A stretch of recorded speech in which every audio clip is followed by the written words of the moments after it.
Welcome back, everyone. So I was playing chess with a friend years and years ago, and he showed me this trap in the King's Indian defense, and I thought it was such a cool trap that I started playing it in my games, and I actually started winning a lot of games because it's one of those traps you can't really anticipate. You either know it or you don't. So what I want to do is show you guys the trap today, and then you guys can play it in your games as white and win some more games, hopefully. So this is a bit of a sneak peek into the position, into the critical position. Let's go from the start. So standard King's Indian defense. Nothing special about this. You can fast forward this part. We're done. You can stop fast forwarding. So now the key move is the first key move, knight G E2. This is the Kramer variation. It's not a very common variation, but it's actually surprisingly solid as white if you decide to play this. It takes black out of their conventional book. If they play the King's Indian heaps and they're prepared for the classics like knight F3 or bishop E3 or F3.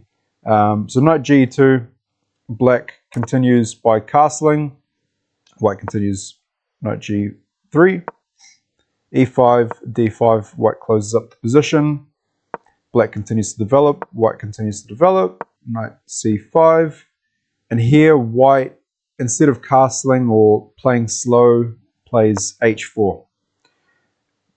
Pretty much forcing, I wouldn't say forcing, but really pressuring black to play H5 here, because if black doesn't play H5, let's just say black plays A5, white's just going to continue. And even if white doesn't take on G6, he can always push onto, let's just say, he can always push that bishop into a really passive position and then have a really nice position to play, and white's got an advantage in that position.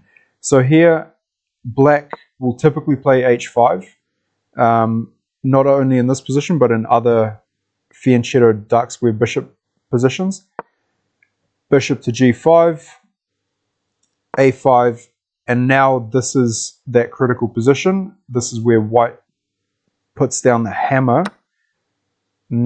Bishop takes H5. You think, isn't white just losing a bishop?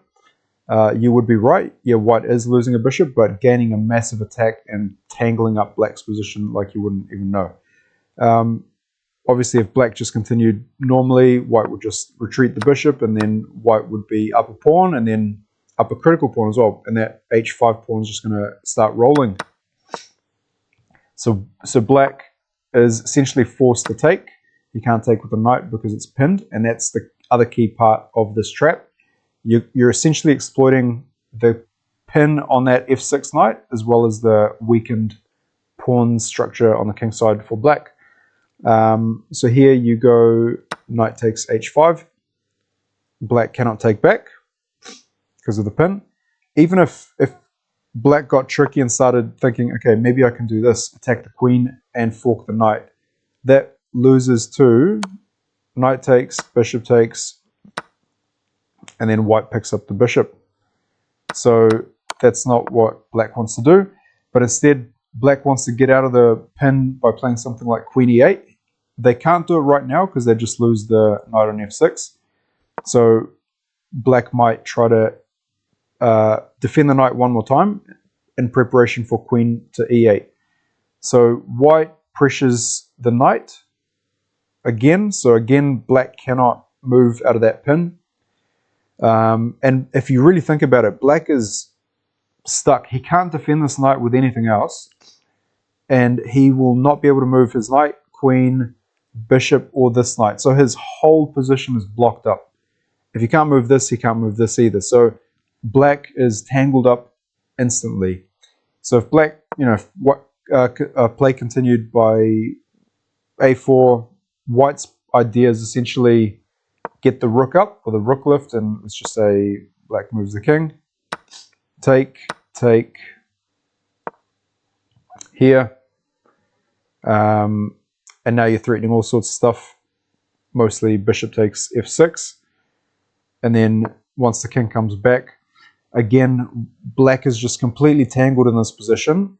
White doesn't even have to rush. White can simply the computer says this is a plus 1.15 advantage for white, so pretty significant, especially being a piece down.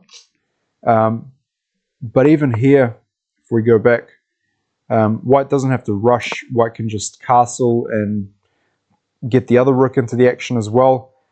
And white just has a really nice, easy game to play, whereas black is completely tangled up. So yeah, I hope you enjoyed that one. Nice and easy theme, pretty thematic sacrifice there. So even if you don't play it in the King's Indian defense, you might be able to play it in the Dragon Sicilian or Benoni if you have a similar h4, h5 type position with a bishop g5 pin. But yeah, hope you enjoyed that video. See you in the next one. Peace.